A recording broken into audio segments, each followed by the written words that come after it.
পুতিনের ভয়ে কাঁপাকাঁপি শুরু হয়ে গেছে পশ্চিমাদের। রাশিয়ার হাত থেকে নিজেদের বাঁচাতে দৌড়ঝাঁপ শুরু করে দিয়েছে যুক্তরাষ্ট্রের নেতৃত্বাধীন পশ্চিমা সামরিক জোট ন্যাটো। এই ভয় এতটাই প্রবল যে পারমাণবিক অস্ত্র পর্যন্ত মোতায়েন শুরু হয়ে গেছে। 17 বছর পর প্রথমবারের মতো ব্রিটেনে পারমাণবিক অস্ত্র মোতায়েন করেছে যুক্তরাষ্ট্র। বিশ্লেষকরা বলছেন, ইউরোপের নিরাপত্তা রক্ষা এবং পুতিনকে বার্তা দেওয়ার উদ্দেশ্যেই এই পদক্ষেপ নেওয়া হয়েছে। মার্কিন সংবাদ মাধ্যম ব্লুমবার্গ মঙ্গলবার এক প্রতিবেদনে জানায়, গত 16 জুলাই একটি মার্কিন সামরিক পরিবহন বিমান নিউ মেক্সিকোর কিটল্যান্ড বিমান ঘাঁটি থেকে পূর্ব ইংল্যান্ডের RAF লেকেনহিতে উড়ে যায়। প্রতিরক্ষা বিশ্লেষকদের ধারণা, বিমানটিতে B6112 থার্মোনিউক্লিয়ার বোমা বহন করা হয়েছিল, যা 2008 সালের পর যুক্তরাজ্যে প্রথম মার্কিন পারমাণবিক অস্ত্র মোতায়েনের ঘটনা।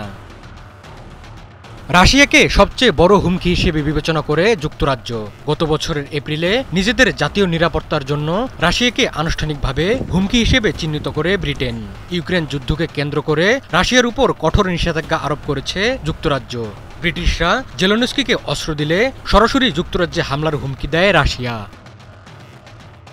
নতুন ধরনের B6112 পারমাণবিক বোমাগুলো তীব্রতা অনুযায়ী সামঞ্জস্যযোগ্য এবং অত্যন্ত নির্ভুলভাবে নির্ধারিত লক্ষ্যবস্তুতে আঘাত হানতে সক্ষম। শীতল যুদ্ধের পর এই প্রথম ইউরোপে যুক্তরাষ্ট্রের কৌশলগত পারমাণবিক অস্ত্রের সংখ্যা বাড়ানো হলো।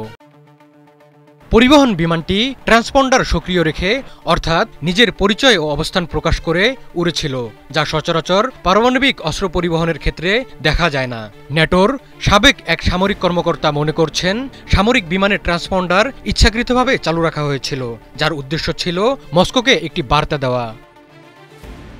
জানা গেছে, বিমানটি ছিল প্রধান পারমাণবিক পরিবহন ইউনিটের অংশ, যা সাধারণত পারমাণবিক অস্ত্র পরিবহনেই ব্যবহৃত হয়। এটি কোনো তৃতীয় দেশের আকাশসীমা অতিক্রম না করেই সরাসরি যুক্তরাজ্যে পৌঁছে যায়। ব্লুমবার্গ বলছে, যুক্তরাজ্যেরও নিজস্ব পারমাণবিক অস্ত্র রয়েছে।